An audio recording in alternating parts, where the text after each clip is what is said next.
그것 때문에 걱정하는 사람들이 좀 많은 것 같아요. 여러분 걱정하지 마십시오. 한국에서는 뿐만 아니라 되게 많더라고요. 그래서 걱정할 필요가 없습니다.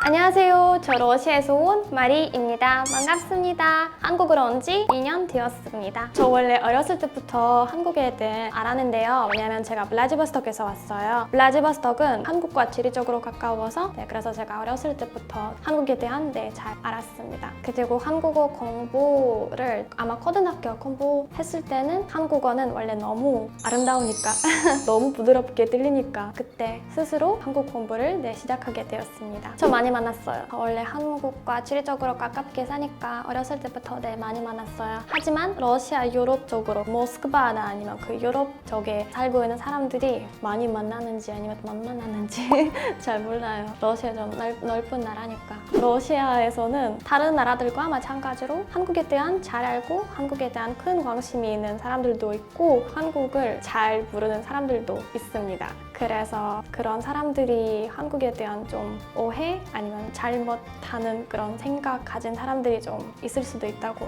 그렇게 보고 있습니다. 그래서 제가 오늘은 한국을 잘 모르는 러시아 사람들이 한국에 대한 어떤 생각을 가지고 있는지 그런 이야기를 해보겠습니다. 첫 번째는 한국 전통 의사 한복입니다. 아쉽지만 아직까지 러시아에서 한복이 원래 무엇인지 한복도 어떻게 보이는지 모르는 사람들이 너무 많더라고요. 그래서 러시아 사람들 중에 한복을 보고 한복이 아니라 코리안 스타일 키모노라고 생각하는 사람들이 많습니다. 그리고 한복만 아니고 김치도 사실 김치 단어를 어떻게 불러야 하는지 모르는 사람들도 되게 많더라고요. 그래서 제 주변 친구들 중에도 김치 아니고 보통 러시아 사람들이 김차, 김추, 김채라고 하는 사람들이 많습니다. 그래서 러시아에서 김추 맛있지, 김채 먹을까? 그렇게 하는 사람들이 많더라고요. 러시아에서. 코리안 키모노 아쉽겠지만 아직까지 러시아 사람들 중에 키모노랑 한복 어떤 차이가 있는지 모르는 사람들이 많은 것 같아요. 그래서 사람들이 한복을 보면 아 이거 키모노 맞지? 그렇게 좀 헷갈리는 사람들이 많아요. 보기도 많이 다르잖아요. 색깔도 다르고 만드는 스타일 그것도 좀 다르잖아요. 한복은 제 생각엔 약간 좀 곤주 스타일 같은, 키모노는 약간 좀 몸에 맞는 그런 스타일로 만든 옷이라고 이렇게 보고 있는데요.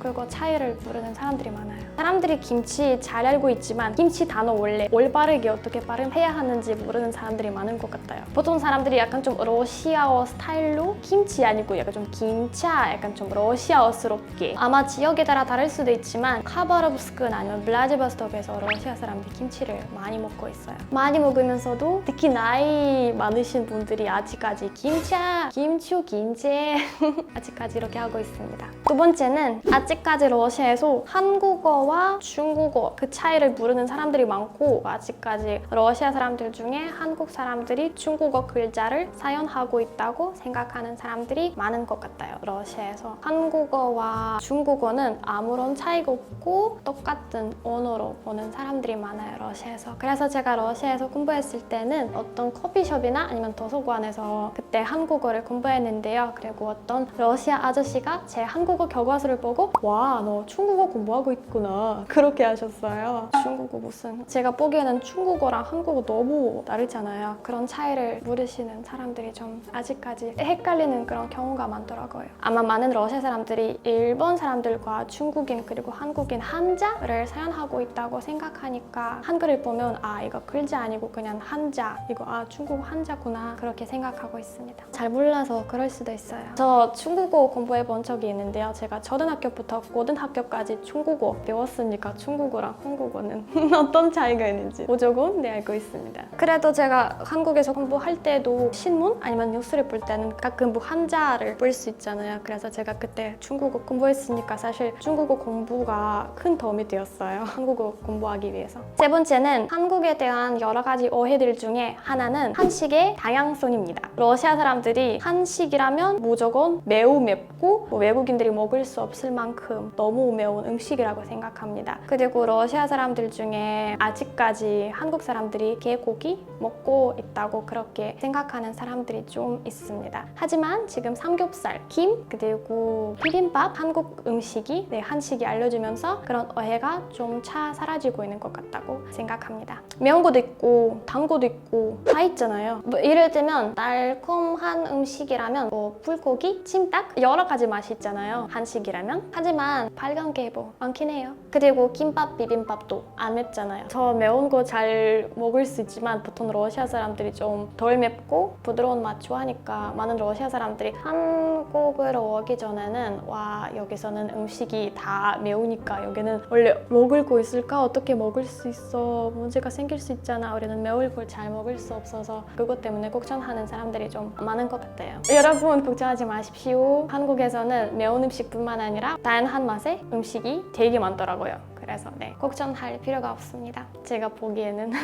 네 번째는 저 한국과 지리적으로 가깝게 살고 있으니까 원래 어렸을 때부터 한국 나라는 원래 어디 있는지 잘 알았습니다. 하지만 그 러시아, 유럽 쪽에서 살고 있는 사람들이 한국 지리를 잘 모르는 사람들이 많다고 들었습니다. 한국은 원래 어디 있는지 그거를 잘 모르는 사람들이 있을 수도 있어요. 보통 사람들이 그냥 그 중국 쪽으로 있다고 그렇게 알고 있는데 하지만 사실 전혀 모르는 사람들도 있을 수도 있어요. 지도가 있잖아요. 지도를 딱 보고 한국이 어디 있는지 쉽게 알아볼 수 있잖아요. 그런 사람들이 그냥 한국에 좀 관심이 없는 것 같아요. 그냥 관심이 없어서 한국이 어디 있는지 못 모를 수도 있어요. 제 생각엔 요즘은 한류나 한국 드라마로 관심이 계속 많아지고 있는 것 같아요. 전 세계적으로 러시아뿐만 아니라. 다섯 번째는 제 생각엔 아직까지 한국에 대한 K-POP밖에 아무것도 모르는 사람들이 많다고 그렇게 보고 있는데요. 그래서 제가 러시아 친구들이랑 한국에 대한 이야기를 할 때는 그 친구들이 한국이라면 한국이 오빠 강남 스타일 그런 거 맞지? 아니면 오빠 강남 스타일 BTS밖에 아무것도 모르는 사람들이 많은데요. K-POP이 다 있잖아요. 한국 전통 한옥이 얼마나 예쁜지 그리고 판소리 얼마나 재미있는지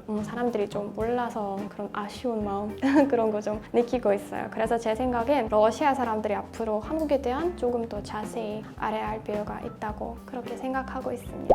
오늘은 제가 러시아 사람들이 한국 가면 가지는 그 생각에 대해 이야기를 해봤습니다. 우리 영상을 재밌게 보셨다면 구독하고 좋아요 눌러주세요. 안녕, 나중에 또 만나요.